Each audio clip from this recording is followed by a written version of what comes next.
Bueno, pues buenos días a todos. Esta mesa tratará los elementos y estilos de vida saludable para un bienestar emocional en jóvenes y adultos. La visión profesional la va a dar Juan José Jambrina, médico especialista en psiquiatría, que actualmente, bueno, ya se presentó él, es director del área de gestión clínica de salud mental del área y es uno de los pioneros en España de la incorporación del tratamiento asertivo domiciliario en salud mental, conocido por todos como modelo Avilés. Y el objetivo fundamental es trabajar de manera cercana a los pacientes y a sus familiares en sus domicilios y entornos. Es de destacar también su participación en el protocolo de prevención del suicidio que el SESPA puso en marcha hace 4 años a través de un equipo de intervención de crisis.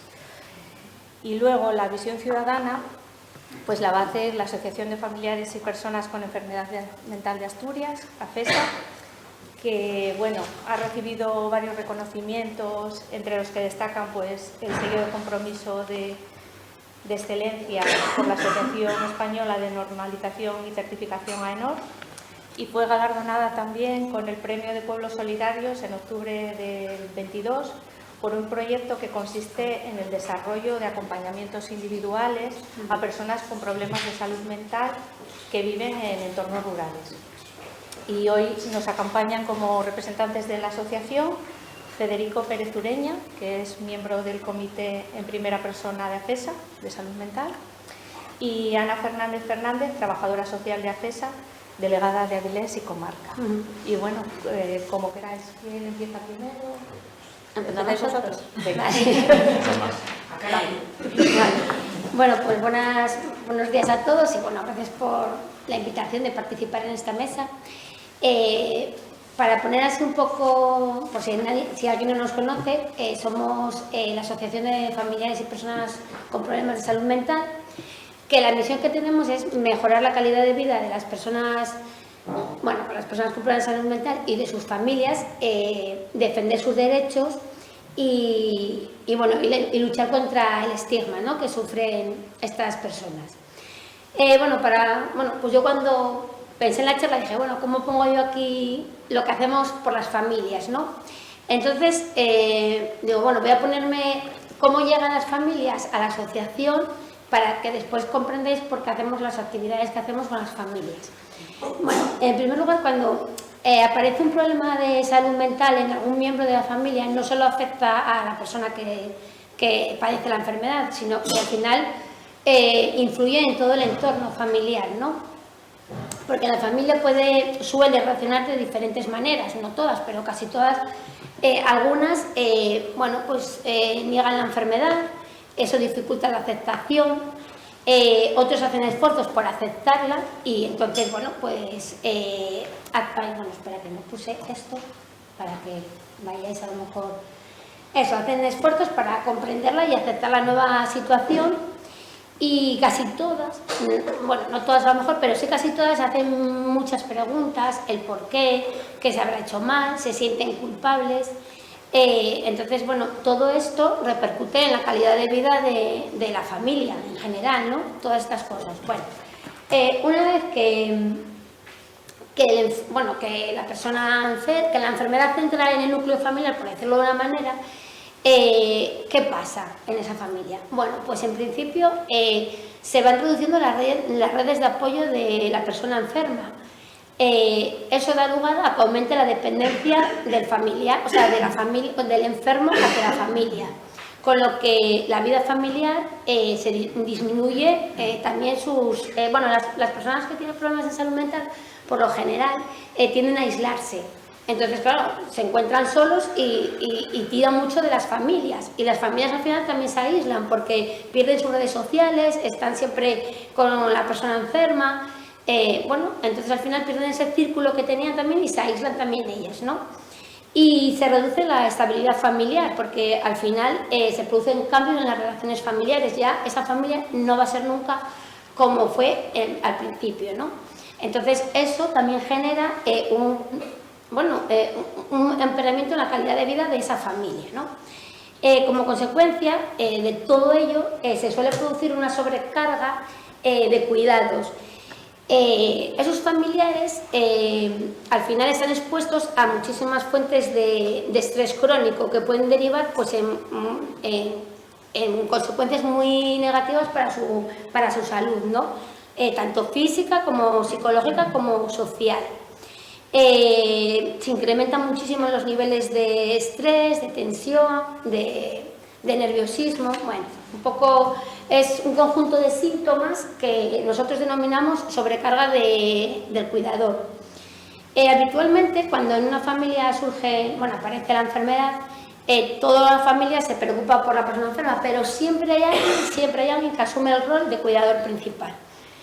En definitiva, la familia y especialmente el cuidador que ejerce de rol principal presenta un deterioro de su calidad de vida en diversas áreas, ¿no? Pues puede ser en la física, en la psicológica, en la social.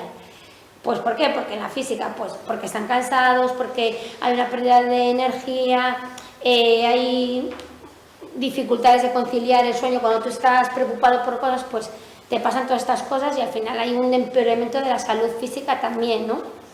Emocional, pues bueno, pues hay sentimientos de culpa, hay miedos, hay frustraciones, hay dificultades en gestionar situaciones que pueden pasar en el ámbito familiar. Pues estas familias suelen tener síntomas de ansiedad, de nerviosismo. La mayoría de ellas también acaban acudiendo a salud mental, porque bueno, es como un efecto dominó, ¿no? Empieza uno y al final acaban todos. Y después, en lo social, pues claro, estas familias pues al final van perdiendo las relaciones sociales también. Y las actividades que antes hacían, pues no sé, para liberarse un poco en sus actividades de ocio y tiempo libre, también las pierden, porque al final es como un círculo vicioso, que están con el enfermo con la familia, así siempre, ¿no? Bueno, entonces, ¿qué puede aportar AFES a las familias, no? Bueno, pues en definitiva para mejorar la calidad de vida de ellas y mejorar su bienestar emocional. Tenemos una serie de programas y de actividades, bueno, tanto para las familias como para las personas que tienen problemas de salud mental, que esto lo va a comentar un poco Fede, cómo ha mejorado, para que mejore un poco pues, todo este clima que viven, ¿no? Bueno, en primer lugar tenemos el Servicio de Información y Orientación Sociofamiliar, que este servicio es un poco pues como la puerta de entrada, ¿no? Cuando las familias deciden acudir a FESA, ya pues la mayoría, hay gente que viene, pues ya solamente saber el diagnóstico y las cosas, pues empieza a informarse, pero la mayoría de la gente que llega a FESA llega pues ya súper agobiada, con mogollón de años de que la persona enferma ha estado enferma pero que no estaba diagnosticada. Pues llevan ya con un empeoramiento en su bienestar emocional muy importante, ¿no? ¿Qué se les da qué se les ofrece en este servicio? Pues se les ofrece en primer lugar información sobre todas aquellas dudas, aquellas situaciones que nos comentan, que nosotros les podemos ir informando y ayudando, sobre todas las prestaciones que pueden hacer, sobre las prestaciones que se pueden acceder. En definitiva, pues se les orienta, se les apoya, se les acompaña en el proceso, pero sobre todo se les escucha, porque a las familias les escuchan poco, la verdad, en todos los ámbitos, y aquí se les escucha, y a veces simplemente con escuchar nosotros nos da la sensación de que nos dicen, es que me acabo de liberar de tantas cosas. Pues eso es un poco lo que hacemos en ese servicio, ¿no? Después tenemos atención psicológica individualizada, esto ya hay muchas familias que nos demandan este servicio porque hay pocos recursos en salud mental, como ha dicho Jambrina, y llega donde llegan, y las familias también necesitan a veces atención psicológica. Y un poco pues es para abordar, la psicóloga que trabaja con ellos pues abordan situaciones de dificultad, de afrontamiento de comunicación con la persona enferma, de control de impulsos, de ansiedad que también tiene la familia, de mejorar las relaciones de la convivencia, ¿no? Pues un poco en el sentido de, no sé cómo explicarlo, pues darle unas herramientas y unas pautas para aprender a convivir en situaciones conflictivas que se pueden dar en, bueno, pues en una familia que a veces surgen estos problemas, ¿no? En casi todas, pero bueno, a lo mejor cuando se tienen enfermos mentales, personas con enfermedad mental, pues hay alguna más que ellos. Lo que a mí me dice, ¿no? Es que, joder, pues es que es un sitio donde puedo hablar de lo que me pasa, me comprenden y no me juzgan. Porque a veces cuando tú hablas con alguien de enfermedad mental, pues ahí entra el estigma y dicen, joder, es que yo hablo con alguien y me dicen, no sé, ¿no? Que no es que le pasa esto, es que no es que está enfermo, es que eso lo hace porque le da la gana, o cosas así que entonces te callas la boca y no se habla, ¿no? Entonces en estos grupos la gente habla de las preocupaciones y encima sabe que el receptor, el que lo va a recibir, no le va a juzgar e incluso vive lo mismo que viven ellos, esas situaciones, ¿no? Y por eso son tan importantes los grupos de apoyo. Y en estos grupos también se crean lazos de unión y redes de apoyo que son muy importantes para las familias, porque las familias también, no nos podemos olvidar que pierden las relaciones sociales y bueno, eso que al final están también un poco solos, ¿no? Después, bueno, tenemos un programa de respiro que también es muy importante para las familias. Bueno, hablará Fede después de él, porque aquí juega un papel importante las personas con enfermedad mental. Este programa es dirigido hacia ellos, pero también hacia las familias. ¿Por qué? Porque las familias, cuando aparece la enfermedad en sus casas, dejan de hacer muchas cosas que antes hacían, actividades de ocio, tiempo libre, viajes, porque al final la familia es la que les lleva la familia es la que les lleva a estar siempre en casa con el familiar, ¿no? Entonces, estos programas proporcionan a la persona que tiene enfermedad mental una semana de vacaciones y a la vez alivia la sobrecarga en las familias. Por eso es un programa también importante para las familias. Y bueno, ya después para feminizar, tenemos más cosas, pero bueno, para feminizar, tenemos un programa que se llama Te Toca a Ti, que está dirigido especialmente solo a las mujeres, que son mujeres cuidadoras y mujeres que tienen problemas de salud mental. En salud mental las mujeres a veces están un poco olvidadas y nosotros, por ejemplo, en la asociación nos damos cuenta que tenemos más personas con problemas de salud mental, llegan más personas con problemas de salud mental, hombres que mujeres. Las mujeres no participan en casi nada, en muy pocas cosas participan. Entonces, este programa, el objetivo que tiene este programa es crear una red de apoyo entre las mujeres y trabajar una serie de cosas, ¿no? Como por ejemplo el empoderamiento, los autocuidados, la gestión de emociones, el estrés, bueno, todas aquellas cosas que les preocupan a ellas en el día a día, ¿no? Y bueno, eso, y para finalizar con este programa, lo que nosotros hemos considerado importante es crear una red de apoyo entre ellas para que ellas puedan hacer actividades, salir, bueno, hacer cosas que normalmente no hacen porque las mujeres no llegan a la asociación, tenemos muy pocas. Entonces, bueno, eso es un poco lo que nosotros tenemos para la parte social que nosotros realizamos en AFESA, con las familias. Ahora Fede os va a contar un poco cómo llegó a AFESA y qué le aportó a AFESA en su vida, ¿no? Bueno, pues en primer lugar, buenos días a todas y todos, ¿no? Yo me llamo Federico y soy socio de AFESA desde el año 2000-2002. Llevo ya 20 y pico años siendo socio de AFESA y AFESA ha sido y es para mí un puntal de cordura, ¿no?, dentro de mi vida y un factor importantísimo para mi bienestar emocional y para mi integración social, ¿no? Yo tengo que decir que tengo una esquizofrenia paranoide. Se me declaró, bueno, desde la perspectiva del tiempo ya sé que a los 18 años fue cuando empecé a gestarla, ¿no? Aunque fue a los 23 después de 5 años de desarrollo de esa enfermedad, ¿no? Cuando ingresé en el Hospital Psiquiátrico de Oviedo, ¿no? Que ahora no existe, donde está ahora Luca, que se llamaba La Cadellada, y tenía 23 años, ¿no? Tengo ahora 57, y fue mi primer contacto con la sanidad, ¿no? Pública de salud mental, ¿no?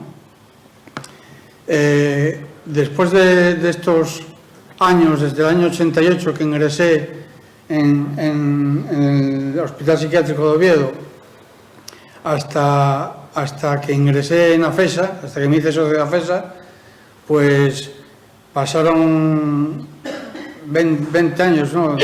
Un montón de años, ¿no? Y a pesar de estar bajo tratamiento psiquiátrico durante todo ese tiempo, ¿no? Nadie me había hablado de la asociación antes, ¿no? Conocí la asociación a través del boca a boca, ¿no? Fue un amigo que tenía mi mismo problema y que me habló de una asociación que hacía viajes subvencionados por el Inserso, que estaba muy bien, me habló muy bien de la asociación y me animé a apuntarme, ¿no? Me hice socio de AFESA hará unos 20 o 20 y pocos años, allá por el 2000-2002, ¿no? Y desde ahí desde mi adhesión a la asociación, todo han sido mejorías dentro del transcurso de mi enfermedad, ¿no? Contrastables en el día a día y que se van revalidando a día de hoy, ¿no? Tengo que meter aquí una excepción, ¿no? Establecer un paréntesis, ¿no? Que es la pandemia, ¿no? La pandemia que nos afectó a todos, ¿no? Y a mí en particular, dadas mis circunstancias personales, de una manera muy, muy especial, ¿no? Porque me vi privado de la asociación de modo presencial, ¿no? Ya luego ya comentaré que no se cortó la acción de la asociación por completo, ¿no? Me vi aislado por el confinamiento de 2 meses, todos metidos en casa, sin salir más que a comprar, a lo mínimo, ¿no? Además viviendo solo, ya que vivo solo, y con problemas de salud mental graves, ¿no? La esquizofrenia paranoide de que os hablaba, ¿no? Durante esta situación de pandemia, ¿no? AFESA no cesó en todo momento de ejercer su actividad, pero era de modo telemático, ¿no? Se organizaban juegos, videollamadas, quedadas para tomar algo donde y cuando se podía, y bueno, luego además, pues a mí me llamaban 2 o 3 veces al día, 3 veces casi todos los días, ¿no? La trabajadora social aquí presente y la psicóloga y la educadora, ¿no? Pero para preguntarme qué tal estaba, cómo me encontraba, ¿no? Pero yo de aquella tengo que decir que, aparte de la situación pandemia, ¿no? Tenía una serie de problemas personales muy, muy fuertes, ¿no? Problemas sentimentales que, bueno, salieron mal, ¿no? Problemas también problemas domésticos con la mujer que me va a limpiar la casa, ¿no? Que precisé asesoramiento jurídico de AFESA también, de Eladio, ¿no? Y toda esta situación pandemia, más mis situaciones personales, me llevaron a que acabara con un brote psicótico en el pabellón de psiquiatría del Hospital San Agustín, ¿no?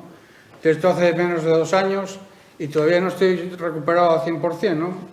Todavía arrastro secuelas, ¿no? Es fácil descompensarse, no es muy difícil, pero compensarse después es más difícil, ¿no? Pues ingresé en el pabellón de psiquiatría del Hospital San Agustín, ¿no? Que se conoce como agudos, ¿no? De la mano también de una monitora de AFESA, ¿no? Que me acompañó en todo momento, una educadora, una monitora del centro social, ¿no? Y me acompañó en todo momento hasta el ingreso, ¿no? Decir que lo había intentado antes sin éxito y que iban a ser 3 días cuando me ingresaron, ¿no? Y al final fueron 1 mes de ingreso más 1 mes de comunidad terapéutica, 2 meses en total en los que estuve muy fastidiado, ¿no? Hoy por hoy tengo el brote casi superado y mi trayectoria en AFESA sigue siendo hacia arriba, ¿no? después, aparte de ese paréntesis de la pandemia que nos afectó a todos, ¿no? En la FESA considero, estoy tratando de cerrar, de etiquetar esa etapa, ¿no? Y seguir mi trayectoria que ha venido siempre siendo de abajo arriba, ¿no? Desde que estoy en la FESA solo tuve ese ingreso, ¿no? Fue el único que tuve, en 20 y pico años no había ingresado ni una vez, ¿no?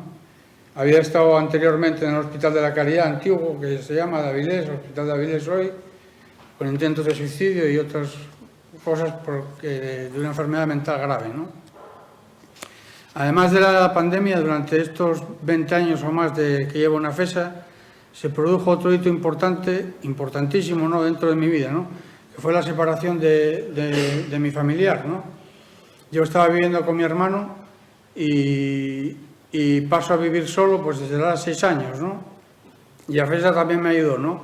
La trabajadora social concretamente estuvo muy encima mío para arreglar temas del banco, de recibos, domiciliación de la pensión, poner como en la vivienda donde vivo como usufructuario, modificaciones relativas a la ley de dependencia a raíz de pasar a vivir solo.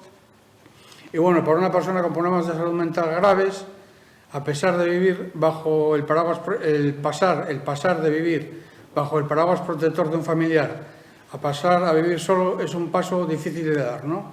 A FESA me ayudó y casi diría que prácticamente lo hizo posible, ¿no? Yo tuve que poner de mi parte, por supuesto, ¿no? Pero a FESA me ayudó muchísimo, ¿no? Yo además estoy en un programa de atención individualizado, ¿no? Con una educadora y eso me ayuda a reforzar las actividades del día a día, ¿no? Ahora estoy bastante mejor que hace 20 años, ¿no? Pero desde el principio, allá por el año 2002 o por ahí, cuando me hice socio de la FESA, llegué en unas condiciones mucho peores, ¿no? Y necesitaba una ayuda mucho más básica, más elemental, ¿no? No era arreglar los papeles del banco ni nada, no era ayudarme a tener la casa organizada, a coger los transportes públicos, a hacer la compra, y para eso estuve con más de 9 años con la ayuda de una educadora, ¿no? Que la veía todas las semanas, un día a la semana, y me ayudaba. Estoy muy nervioso, perdón. No se nota. Y me ayudaba a realizar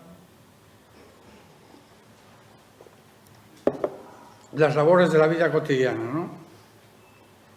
La FESA además ofrece un servicio de psicólogo, ¿no? De psicóloga en este caso, ¿no? Del que yo me beneficié durante otros 9 años, ¿no? Y que he reenganchado ahora hace poco otra vez, ¿no?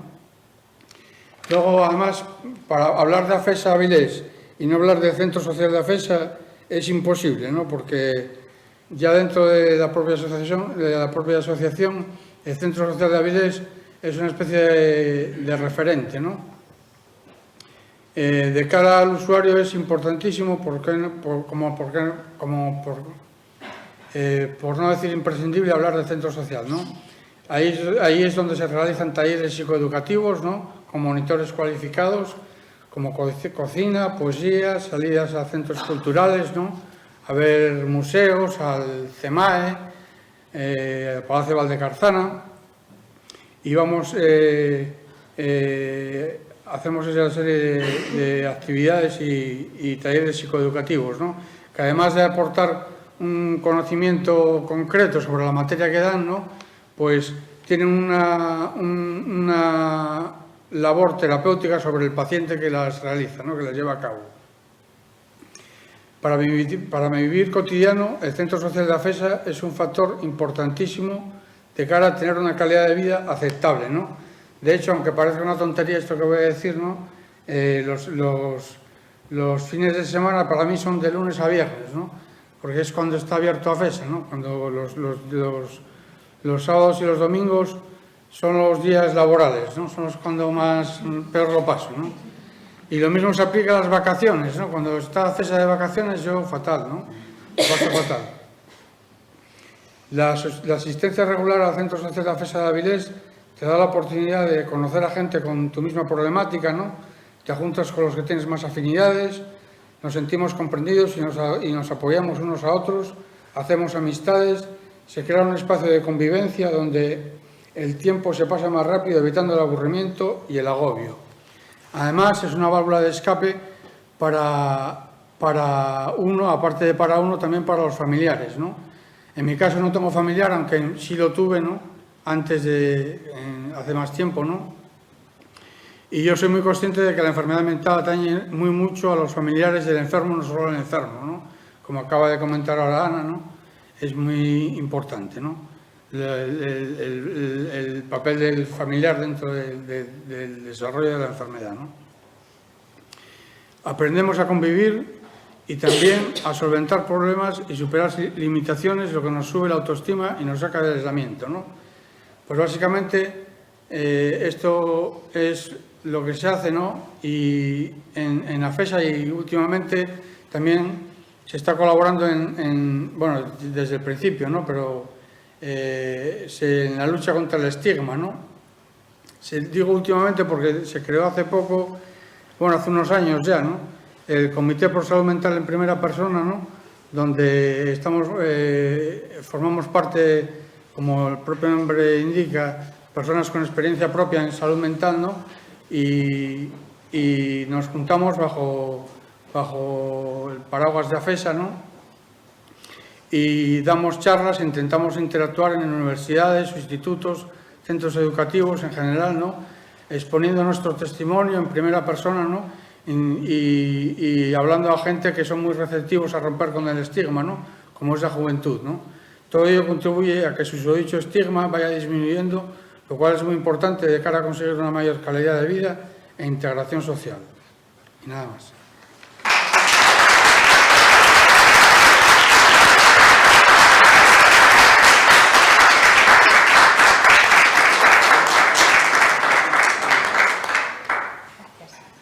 Bueno, pues ahora pasamos con Juanjo, que nos va a dar su visión profesional.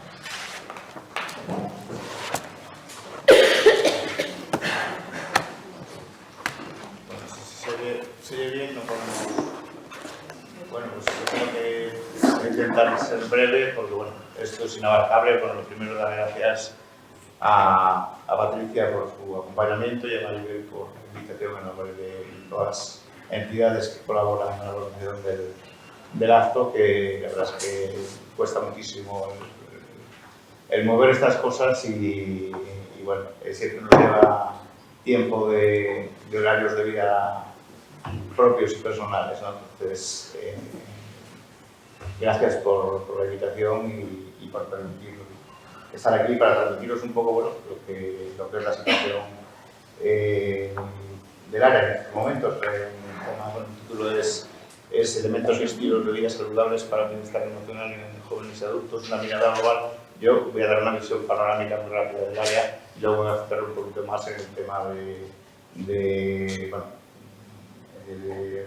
los jóvenes y adolescentes y adultos jóvenes, que es esto que se llama ahora la adultescencia, es decir, desde 15 a los 25 años, que es un poco digamos, una franja de edad que, digamos, está siendo de especial interés, donde se están moviendo muchas inversiones, el desarrollo de muchas iniciativas.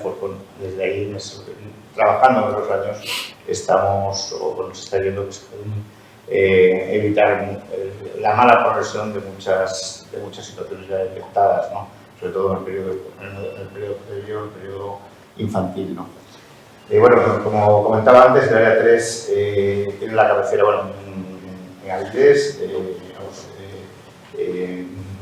incluye varios ayuntamientos, Banco, Pravia, Cudillero y demás, y compartimos con el área de Luarca la hospitalización en San Agustín, la hospitalización psiquiátrica breve que comentaba Federico previamente, ¿no? Eso es un dispositivo compartido. Son 18 camas, luego tenemos 18 camas también en la comunidad terapéutica de los canapés. Son, digamos, ya esos siempre abiertos, no hay ningún tipo de obligatoriedad, son siempre voluntarios y bueno, son ingresos siempre superiores a un mes de duración. Tenemos varios pisos protegidos en colaboración con servicios sociales, con FASAD, algunos los llevamos nosotros mismos, es decir, que los ha gestionado. Bueno, hemos tenido la suerte de tener una serie de gerentes en el hospital que ante ciertos retrasos de la administración en adjudicar pisos tutelados, pues el hospital ha asumido el alquiler de 3 pisos en estos momentos, donde viven 9 pacientes de forma autónoma, totalmente. Siempre, bueno, bajo cierta supervisión y demás, pero en los que paga el hospital directamente de forma autónoma. Eso por un lado. Luego tenemos 2 centros de salud mental de adultos, como saben, uno está en el Quirinal y otro en la Magdalena. Hay un centro de salud mental infanto-juvenil que está situado en la Magdalena. Tenemos una unidad de tratamiento de toxicomanías, está en la calle Llano Ponte. Luego tenemos ya los equipos móviles, que son el equipo ETAC, que está ubicado en el Quirinal. Y ya recientemente hemos también, digamos, visto un poco los buenos resultados obtenidos con el ETAC. Hemos un poco trabajado por esta línea de atención intensiva, domiciliaria y demás. Lo que pasa es que, bueno, ahí pusimos en marcha los dispositivos hace 4 o 5 años y la pandemia, la verdad es que nos ha cortado, digamos, la progresión a nivel de crecimiento de personal, ¿no? Entonces, bueno, se nos han quedado con lo que empezamos, que fue cuando se puso en marcha el protocolo de prevención del suicidio, creo que fue hace 4 años, sí. Sí, en Avilés empezamos hace 4. Y fue cuando abrimos un equipo de intervención en crisis.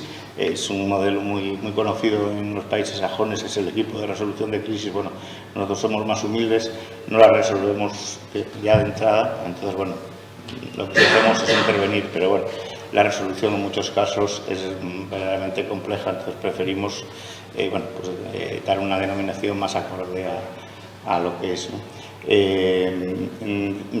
También un poco en esta línea y en la línea de trabajo con la llamada adultescencia, y siguiendo, no inventamos nada, siguiendo una línea de crecimiento que hay en todos los países europeos, estábamos detectando que el paso de los casos graves, digamos, de los niños con diagnósticos de enfermedad severa de infantil a adultos, ahí había, pues como si dijéramos, cierta pérdida, ¿no?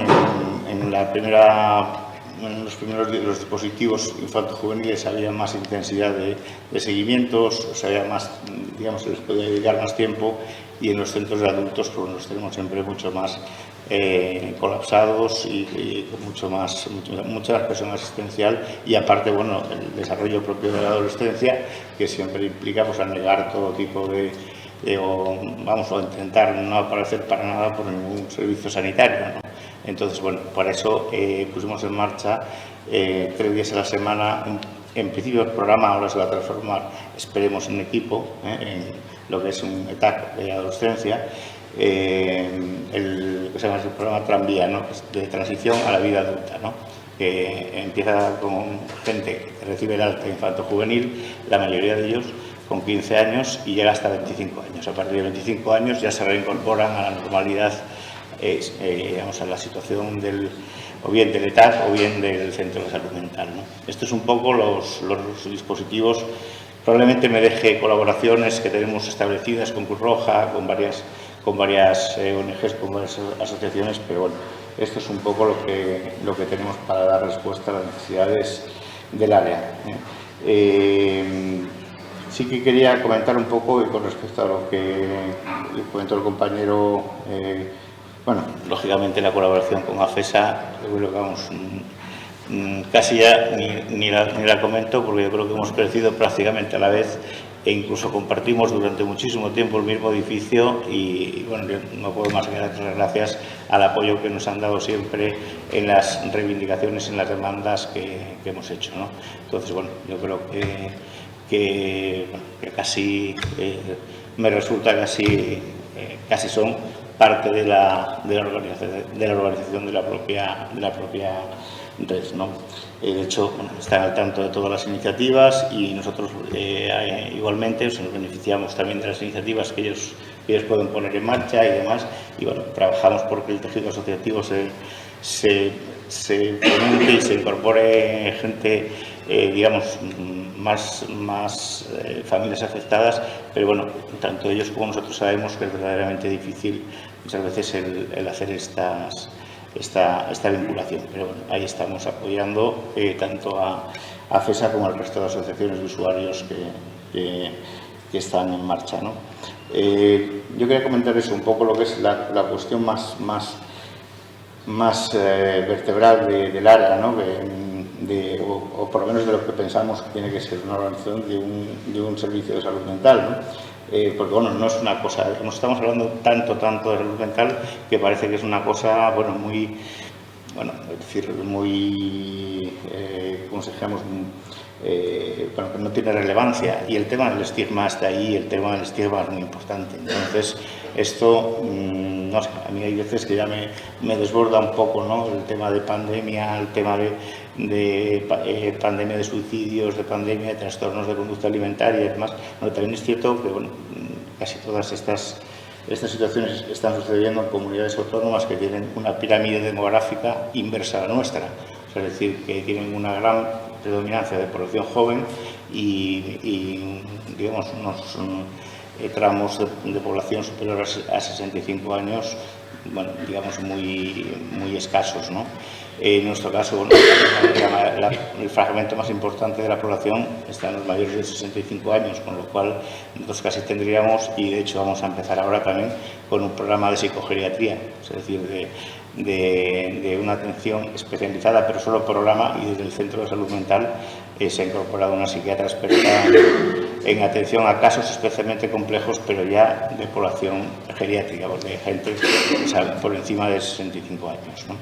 Pero bueno, es un aporte y nos parece un aporte importante porque se están viendo que hay muchos beneficios de esta especialización y porque bueno, la edad media tiende cada vez más a 90 años en ambos estamos en 84 creo que en varones y en 86 en mujeres en algunas comunidades autónomas en España, o sea que bueno, en Asturias un poco más baja y demás, pero bueno, nos vamos yendo ya a unos niveles de esperanza de vida y de calidad de vida muy, digamos, o sea, no es el hecho de llegar a una determinada edad, sino que se llega a una determinada edad en unas facultades, por suerte, bastante buenas, ¿no? Por lo cual, que bueno, también es producto de una serie de cambios verdaderamente positivos, ¿no? En lo que hemos tenido los últimos 25 o 30 años en este país, ¿no? Sí quería comentar el tema de un poco de todo el tema de determinantes sociales, determinantes psicológicos, determinantes propios, digamos, endógenos del ser humano, ¿no? Nosotros siempre, o por lo menos yo siempre he intentado mantener una frase que dentro de, suele decirse que hay cinco grandes sabios en la historia de la humanidad, que son Isaac Newton, Charles Darwin, Santiago Ramón y Cajal, Freud, y hay un quinto que es muy poco conocido porque bueno, cayó en un país con el que nuestro país o Occidente tuvo muchos problemas durante mucho tiempo, que es Iván Pavlov, ¿no? Iván Pavlov es más bien conocido por el tema del reflejo de Pavlov, de los perros de Pavlov, de que el hombre es un perro que habla, que tal, bueno, o sea, la frase el hombre es un perro que habla es la frase que más odiaba Pavlov con diferencia, o sea, es decir, la lectura y la recepción que ha habido de Pavlov en España es sencillamente horrenda. Bueno, yo creo de todos los que tienen que ver con los que nos interesan con la conducta, que son Freud y Pavlov, yo creo que lo que dejó hecho Pavlov es un poco lo que sigue orientando, por lo menos lo que nos sigue orientando a gran parte de los que trabajamos en salud mental, ¿no? Tanto psicólogos como psiquiatras, no tanto desde el conductismo ni desde lo que se ha entendido o la analogía que se ha hecho con Pavlov, sino de frases que definían lo que para él era la relación del hombre con el medio, ¿no? O sea, Pavlov nunca separaba determinantes, ¿no? Porque él hablaba de que el hombre y el medio en la conducta, a nivel conductual, es una unidad, o sea, es decir, es inseparable. O sea, él decía una frase que es muy definitoria, que es: somos donde estamos.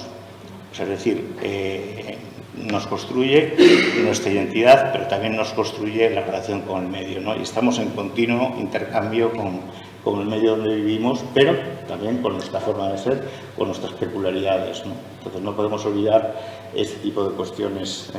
Y después me da la impresión que al desgajar al desgajarnos un poco en determinantes, estamos olvidando de alguna manera con la finalidad un poco de, vamos a ver, una palabra que no me gusta nada, pero bueno, es la que hay que decir, ¿no? De empoderar, ¿no? al ciudadano. En realidad lo que estamos muchas veces es limitando las capacidades de reacción, lo que llama el psiquiatra francés Boris Cyrulnik, lo que llama la resiliencia, ¿no? Todo este tipo de cuestiones parecen muy importantes de trabajar. Y hay otro psiquiatra que yo creo que está muy conocido, que ustedes saben que bueno, sobrevivió incluso en los campos de concentración de Auschwitz, que es Viktor Frankl. Viktor Frankl hizo una forma de psicoterapia, que es la logoterapia, que es, bueno, me parece la más adecuada de continuo, porque siempre es la que siempre he usado, pero especialmente en este momento, ¿no? Viktor Frankl fue capaz de sobrevivir en Auschwitz, es decir, en las peores situaciones ambientales, con toda la presión, las amenazas de que podía ser gaseado de un día para otro, pero lo que nunca perdió fue la perspectiva de que determinadas formas de conducta no se las iba a poder cambiar nadie, ¿no? O sea, de que ese poder de pensar lo que él pensaba o de poder actuar como él pensaba que se debía actuar, eso no se lo iba a cambiar nadie, ¿no? Entonces, bueno, nunca se rindió, nunca aceptó formar parte de los consejos de dirección de los campos de concentración, pese a que le daban facilidades y demás. O sea, mantuvo bueno, al final, por circunstancias de la vida, libró y acabó teniendo una buena carrera y una prolífica obra científica que está muy diluida, pero bueno. Viktor Frankl, independientemente de determinantes biológicos, psicológicos o sociales, hacía recaer la mayor importancia del ser humano en la formación en los valores, en la propia capacidad del ser humano de relacionarse con los demás. Y esto es un poco lo que yo creo que más me interesa transmitir hoy, ¿no? Sobre todo porque hablando de lo que una de las cuestiones que más tenemos en cuenta, que es los problemas que tienen los adolescentes hoy en día, ¿no? Yo creo que bueno, hay que distinguir el tratamiento que se está haciendo a nivel mediático y a nivel de redes sociales. Me parece que está complicando muchísimo las cosas, ¿eh? Me parece que nunca se habían dicho tantas mentiras como se está diciendo en los últimos años en ese tipo de temas. Yo creo, por ejemplo, que el tema de la pandemia, gran parte de la dureza y de la gravedad y de las consecuencias de la pandemia la tuvo la prensa, la tuvieron los medios sociales, los mismos que habían provocado gran parte de la dureza de la crisis económica previa. O sea, es decir, el poder de los medios de comunicación hoy digamos, esa amplificación que se hace desde las redes sociales, pero básicamente los medios de comunicación, porque son quienes generan las noticias, es terrible, ¿no? Entonces yo creo que ahí yo creo que ahí a nivel ciudadano, porque da la impresión de que los políticos por ahí no van a pedir mucho cambio. Tampoco es cuestión de que controlen, como se dice, todo, ¿no? No creo que sea eso, pero desde luego no es una cuestión de que si controlan o no, es una cuestión de que las cosas, digamos, que se digan las cosas de verdad, no que estemos continuamente pues con titulares que lo que buscan es que vayamos en el ordenador, cliquemos en la noticia y eso, pues bueno, repercute en lo que cobra ese periódico por publicidad o demás, ¿no? Bueno, yo creo que con esto hay que tener mucho cuidado, y más con los adolescentes y más con los niños, ¿eh? Yo creo que esto es un tema muy delicado, el tema de redes sociales, porque hay algunas que ya no tienen que ver con el contenido, tiene que ver con la forma en la que se estructuran. O sea, hay algunas que se estructuran en base a mantener la atención de los niños durante 20-30 segundos. Entonces, estos niños que están con 8 o 10 años, o 12 años, que están usando determinadas redes sociales, solo van a poder aprender en base a estos periodos de tiempo. porque continuamente si estás viendo vídeos que duran de 20-30 segundos, te acostumbras a mantener la atención solo ese tiempo. Entonces, el aprendizaje que necesita, como todos sabemos, de una mayor constancia, de una mayor continuidad, se está viendo comprometido. Es que ya no, lo que menos, ya casi es secundario el contenido o las cuestiones de confidencialidad, muchas veces, de poner en circulación vídeos o fotografías que tienen o que atentan contra la intimidad de otras personas. Eso sí que les digo, foto o vídeo que caiga en la red no sale de la red. No sale de las redes sociales, o sea, nunca. O sea, es decir, ya que nadie intente, una vez que hay un tema de estos en marcha, que esto se frene, ¿no? Eso demostrado, ¿no? Yo creo que el principal poder está en la forma en la que funcionan las redes a nivel de cabeza y en los cerebros más jóvenes, ¿no? En los cerebros que están por formar, en los cerebros que no tienen incorporado todavía la capacidad de control, la capacidad de, digamos, de autonomía. Entonces, bueno, es un verdadero peligro. Saben que las escuelas de primaria en Francia han prohibido ya que los niños vayan con móvil al colegio. O sea, no tienen ni que dejarlo en la entrada. O sea, sencillamente, niño con móvil no entra en el colegio. Entonces, yo creo que hay que tomar decisiones de ese tipo. Eso me parece muy importante. Me preocupa mucho el tema de antes se lo comentaba Antón, el tema de las drogas.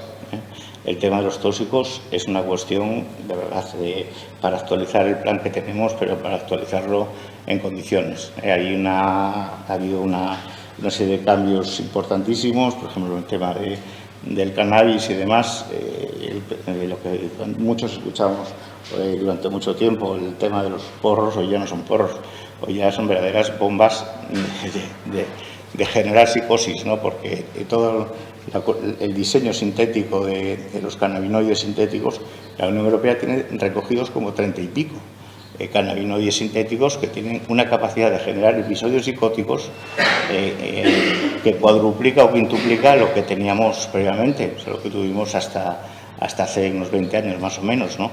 Entonces, bueno, es un tema muy, muy delicado. Por ejemplo, a nivel de análisis en los laboratorios en San Agustín, seguimos con la detección de los 5 tóxicos habituales, ¿no? Y tenemos ya que incorporar todo este tipo de sustancias porque son fundamentales tanto a nivel de explicar por qué pasan cosas, como luego a nivel legal, o sea, a nivel de consecuencias de la conducta, de quién está bajo el efecto de ciertos tóxicos o no, porque hoy por hoy muchos de ellos son indetectables. Ya no hablo del tema de la cocaína y de los psicoestimulantes, ¿no? Porque esto creo que tenemos casi un 60% de ingresos en la unidad de agudos donde aparecen consumo de sustancias tóxicas detrás, y también detrás de más de un 50% de los intentos de suicidio, ¿no? Siempre aparece consumos, y no precisamente ya de alcohol, ¿no? Que es era un poco la cuestión que más causaba problemas de este tipo hace 25 o 30 años, sino que esto ha evolucionado mucho y hay que adaptar los sistemas de asistencia y de formación de profesionales a toda esta nueva situación. Bueno, y con esto, ya para concluir, quería llegar un poco a lo que me parece más importante, a lo que es la relación de los profesionales con los adolescentes, con los adultos más jóvenes, ¿no? Lo que les comentaba previamente de la formación en valores. Yo creo que sí que es cierto que hay lógicamente, todos lo detectamos, ¿no? Sí que es cierto que ha habido cambios importantes en muchísimos adolescentes después de la pandemia, ¿no? Pero yo creo que aquí sí que hay que distinguir dos conceptos. Uno es el sufrimiento y otro es el dolor, ¿no? Porque yo siempre que veo muchas veces hablo con alguno de ellos, siempre me habla más en términos de sufrimiento, ¿eh? O sea, es decir, de que tiene periodos donde lo pasa mal, donde no está a gusto, donde tal, o sea, es decir, pero la palabra que usa para definir su situación es sufrimiento, ¿no? Casi siempre que se habla de sufrimiento, detrás hay un problema de valores, de que esa persona no tiene donde agarrarse, no tiene una serie no tiene un aprendizaje que le capacite para hacer frente a las circunstancias que van apareciendo en su crecimiento, que es la base de la educación, ¿no? O sea, que se adquiere pues, desde la familia y desde el sistema educativo, ¿no? O sea, que el sufrimiento tiene más que ver con algo que no tiene que ver con la salud mental, no tiene tanto que ver con el sistema sanitario como con el sistema social y con el sistema educativo, ¿no? Sí que hay otra palabra, que es la palabra dolor. Ya cuando aparece el dolor, ahí sí que tenemos ya un problema de salud mental. Ahí sí que tenemos que intervenir profesionales de salud mental de forma rápida y urgente, porque ahí sí que suele haber detrás un problema serio, ¿no? Lo digo esto consciente de que, bueno, de que a los profesionales de salud mental se nos está concediendo una importancia desmesurada, ¿no? Cuando en realidad para manejar cierto tipo de conflictos sencillamente no estamos preparados o no somos los más preparados.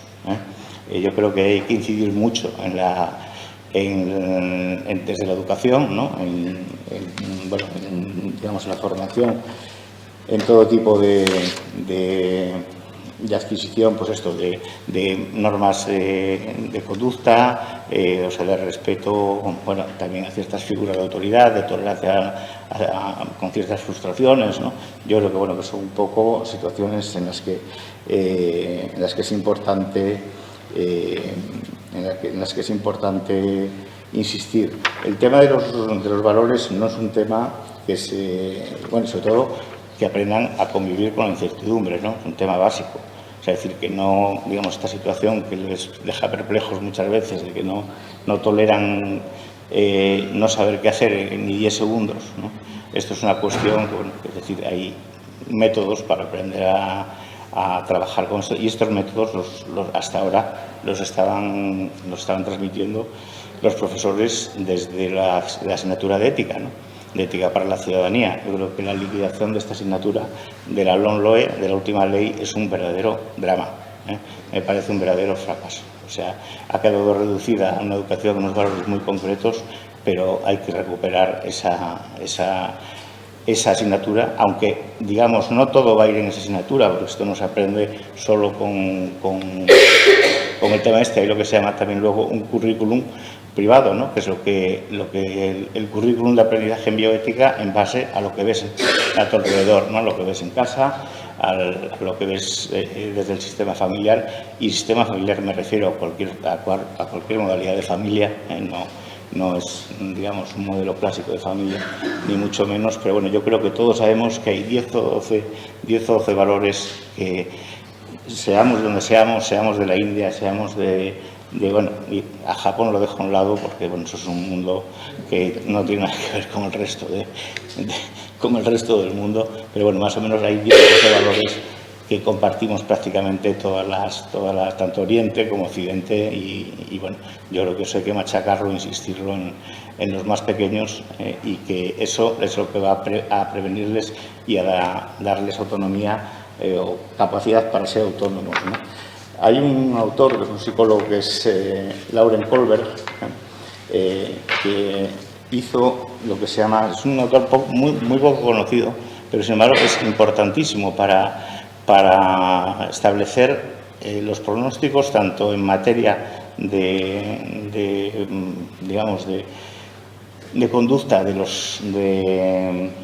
niños y adolescentes, como también para valorar un poco el pronóstico en ciertas enfermedades mentales, ¿no? Kohlberg distinguía 3 niveles, era un poco coetáneo de Piaget, que era el que, digamos, el psicólogo que estableció como un poco funcionaba el aprendizaje y el sistema cognitivo en la infancia y adolescencia. Pues Kohlberg lo hizo con el aprendizaje moral, con el aprendizaje de valores, ¿no? Y él distingue tres niveles, ¿no? Que es el nivel preconvencional, que llega hasta los 12 años, de 0 a 12 años, el nivel convencional, que va de 12 a 16 años, y el nivel postconvencional, que es mayor de 20 años, ¿no? Hay bueno, cada uno de ellos tiene unas fases y unas expectativas que cumplir en esas fases y demás, que tienen, bueno, que es, digamos, el 90% de la población pues las cumple sin problemas, ¿no?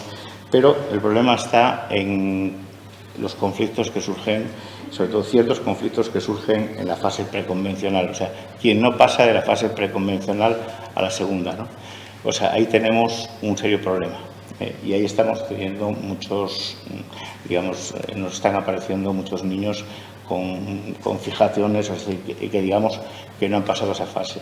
Y especialmente dolorosa es en el caso de los niños que empiezan a consumir tóxicos antes de los 12 años, o a los 12 años, 12, 13 años. Que hay, bueno, quiero decir, no un consumo masivo, pero bueno, sí que empiezan a...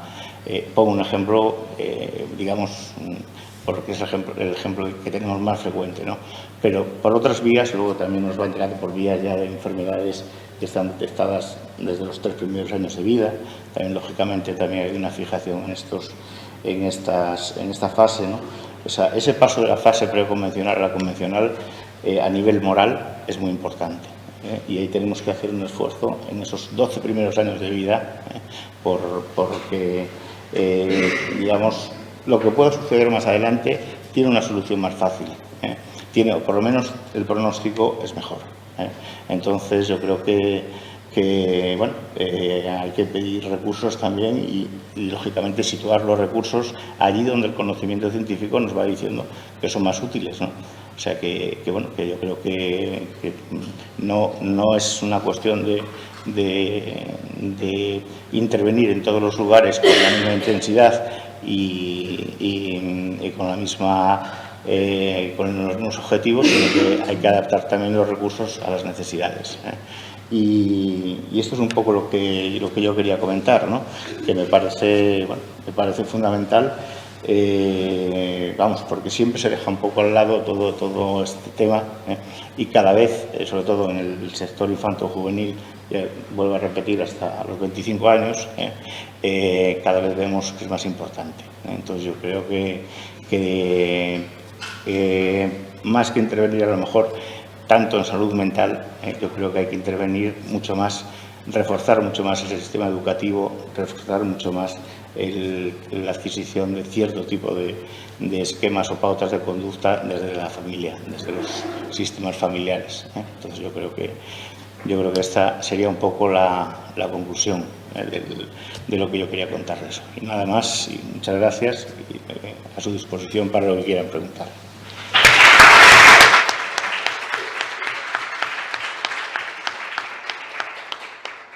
No sé si tenemos tiempo para alguna pregunta. ¿Alguien quiere? Sí. Sí. Si me permite, bueno, me han gustado bastantes intervenciones y les felicito, pero especialmente la última me ha gustado mucho. No llegué a contarlas, perdí la cuenta cuando iba por creo que iban 16 citas al término de educación, a apostar por el término educativo. Es obvio que soy del sector educativo y soy director de un centro educativo y me acompaña la reciente figura creada de coordinación de bienestar. O sea, no cabe otra duda que ahí está. No cabe duda que ahí está el foco, ¿no? Yo estoy totalmente de acuerdo. Yo creo, en lo que sí discrepo muy ligeramente es en que la normativa educativa y los desarrollos curriculares que tengamos, y me atrevo a decir que esta ley, la anterior y la anterior y la anterior, sí nos dan margen a los docentes para abordar con suficiente intensidad transversalmente, si queremos hacerlo, evidentemente. Y las familias nos lo permiten, porque también hay que luchar a veces contra un sector familiar que es reacio a determinadas intervenciones, evidentemente, pero sí hay margen para atacar valores, sostenibilidad, los principios. Desde luego, el tema del consumo de todo tipo de sustancias tóxicas y demás, sí, es preocupante, evidentemente, pero a mí, francamente, creo que por la capacidad de penetración que tiene sobre el conjunto de toda la población, porque consumir sustancias consume un porcentaje afortunadamente pequeño de la población juvenil, en cambio, consumir una sustancia tóxica muy potente como son redes sociales indiscriminadamente, porque nadie deja el paquetito de pastillas a disposición mientras estamos comiendo con él encima para que cada uno se sirva, pero sí dejamos a nuestros hijos con el uso indiscriminado sin importar la dosificación, que tendría que estar adecuada, de esa red social. Por lo tanto, medios tecnológicos, los centros educativos tenemos suficientes para utilizar los propios que tenemos con control. Los adultos somos los que estamos cometiendo el error. Siempre un gran defensor de las ventajas que tiene la tecnología, porque imparto clases que grabo completamente en sesiones de 55 o de 110 minutos de vídeo y audio donde salgo a cámara y explico y comparto pantalla. Y comparto con mi alumnado esas grabaciones de las que disponen indiscriminadamente. Nunca he tenido ningún problema de privacidad y eso además habría que perseguirlo por otra vía. El que delinca será perseguido, ¿no? Los medios son fabulosos, pero francamente yo soy partidario de que al menos en la escolarización obligatoria, que abarca hasta los 16 años, no es necesario que ningún niño, al menos asturiano, acuda con ningún dispositivo electrónico a ningún centro educativo. Podemos ir de muy guays, enrollados, que hay gente que dice que utiliza pedagógicamente, pero yo paso por detrás de aulas todos los días en un centro educativo donde en las dos últimas filas, y esto lo digo en cualquier foro y se lo demuestro a cualquiera, pasa por detrás de la puerta y hay niños, adolescentes utilizando dispositivos móviles indebidamente sin que el profesor y la profesora sepan nada de que lo está utilizando. Y a veces, lamentablemente, con la connivencia de que lo utilicen, porque así te permiten seguir impartiendo docencia a los 12 que están atendiendo cuando aquellos 6 sabes que te van a reventar, si se me permite la expresión, la clase. Y eso podemos hacer como que no lo sabemos y miramos a otro lado, pero yo que soy profesional desde hace casi 30 años de la educación, pues lo reconozco abiertamente y dirijo un centro educativo y no soy capaz de controlar ese capítulo. Con lo cual, dejemos de mirar por otro lado y pongamos las cartas por arriba. Por lo tanto, me ha encantado su intervención en ese sentido. Totalmente de acuerdo y vuelvo a decir lo mismo. Estáis más capacitados vosotros en ese tema, que es salud mental, para manejar esos problemas. Conocéis mucho mejor, de verdad, o sea, mucho mejor, igual que otras, no, desde luego, nosotros siempre hay un nivel digamos, de consultoría, un nivel de apoyo, pero no este nivel rector casi en el que se está convirtiendo la salud mental a todos los niveles, ¿no? Desde el nacimiento hasta la muerte, ¿no? Es decir, que siempre tiene que haber o un psicólogo o un psiquiatra avalando cierto tipo de intervenciones al nacer o al morir, ¿no? O sea, es decir, cuando no hablamos de gestión de la familia, del puesto de trabajo, de tal, bueno, en fin, yo creo que los sindicatos tienen un papel, los abogados tienen un papel, los profesores tienen un papel y eso, o sea, es decir, igual que nosotros tenemos el nuestro, o sea, nosotros tenemos o sea, es decir, yo sé de lo que sé, pero claro, yo lo que no sé es de gestión de un conflicto laboral, sé de la ansiedad que eso puede generar, bueno, es decir, que lógica y normal muchas veces con un conflicto con un jefe, ¿no? Pero, o sea, ¿qué hago yo? O sea, digo, vamos a ver, simplemente redirigir a esa persona a un, digamos, a un lugar donde le pueden ayudar más y mejor, ¿no? Que esto es un poco el peligro que yo veo, pero bueno, es el peligro que ha pasado en otros países, ¿no? Que se han implementado y se han desarrollado tantos sistemas donde profesionales de salud mental tienen un papel importante en la estructura, que al final se han aumentado los problemas de salud mental en lugar de disminuir. Esto es una cuestión que está vista con el tema de los médicos cuando el baby boom, o sea, que no había números clausus en las facultades de medicina. Una de las razones para limitar la salida de médicos fue precisamente que, bueno, un estudio que hizo un sociólogo que se llamaba Vladimir Ilich, que se llama Némesis Médica, y que hablaba de que a partir de determinada ratio, si aumentaba el número de médicos, empeoraba la salud de la población, no mejoraba.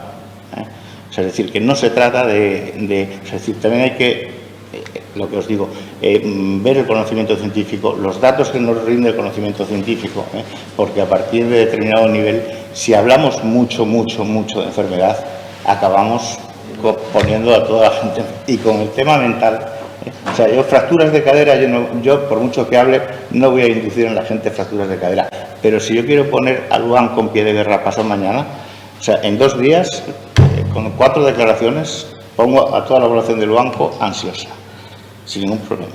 Bueno, está demostrado, es decir, eso fue lo que hizo Orson Welles con la Guerra de los Mundos, con un programa de radio desató toda una cadena de evacuación de una ciudad entera. Es decir, la cosa más, quiero decir que esto nuestro es un tema para ir con, no se puede tratar lo mismo que la atención primaria ni se puede tratar lo mismo que el resto de intervenciones, por la capacidad, digamos, de inducir ciertas reacciones en población sana, ¿no? O sea, es decir, hay que ir, pues lo que comentaba, ir dando la atención a aquel que hemos ya identificado claramente que la necesita.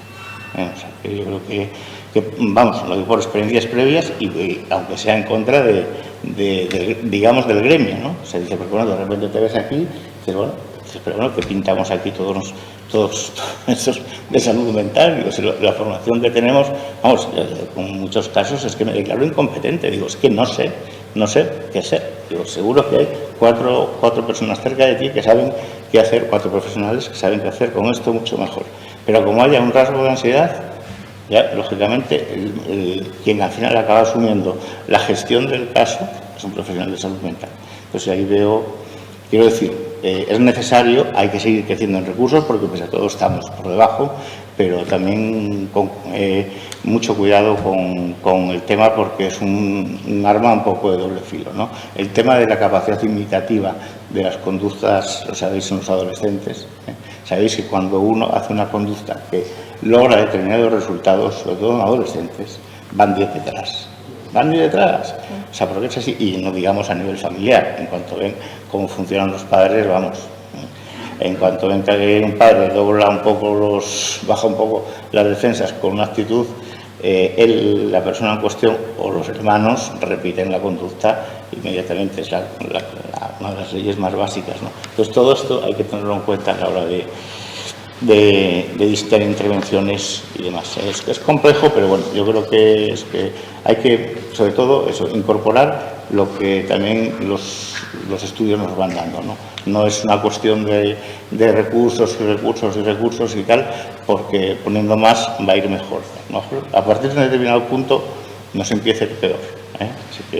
Así que bueno, igual nos faltan, lo que comentaba Federico, lo que comentaba Ana, igual nos faltan profesionales que hagan una función más de acompañamiento, digamos, más de apoyo día a día, ¿no? O sea, es decir, que no tienen una valoración, digamos, de técnicos en salud mental, pero sí que resuelven muchos problemas que nos quedan por resolver y que pensamos que están resueltos, y no es así, ¿eh?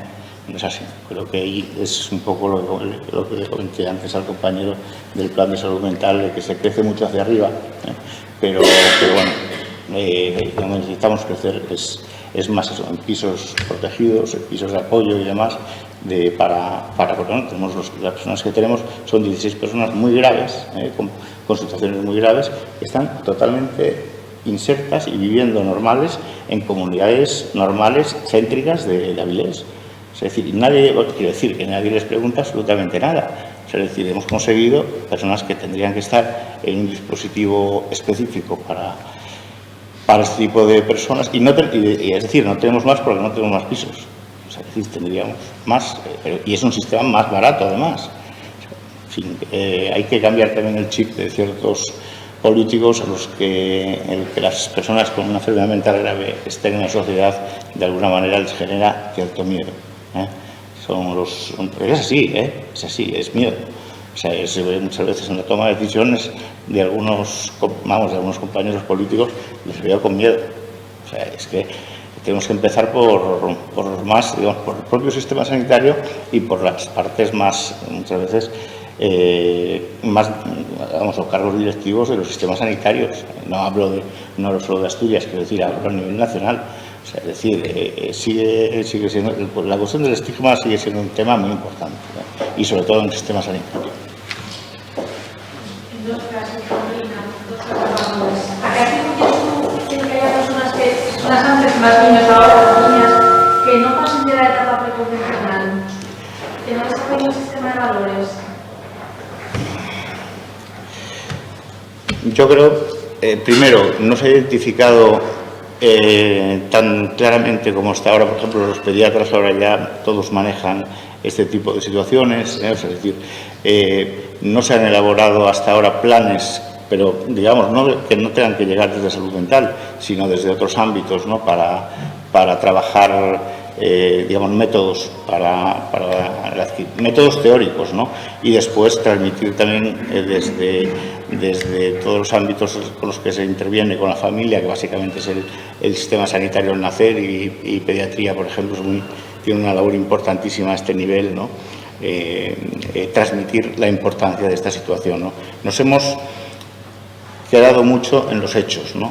en las cuestiones del hemograma, en las cuestiones de las vacunas, en las cuestiones del percentil en el que va creciendo, digamos, en los datos clínicos, sin más, ¿no?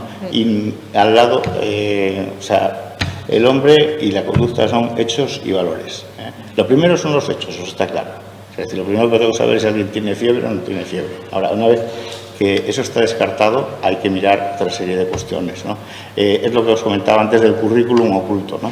No solo es el aprendizaje, no solo es dar formación en ética, sino básicamente lo de la LOMLOE, que yo sé que permite ese margen de maniobra, pero bueno, queda como un poco feo cargarte la asignatura, ¿no? Es decir, joder, dices, íbamos creciendo, yo creo que había que darle un poco más de eso. Desde luego que soy consciente de que quien quiere hacer las cosas bien, las acaba haciendo bien.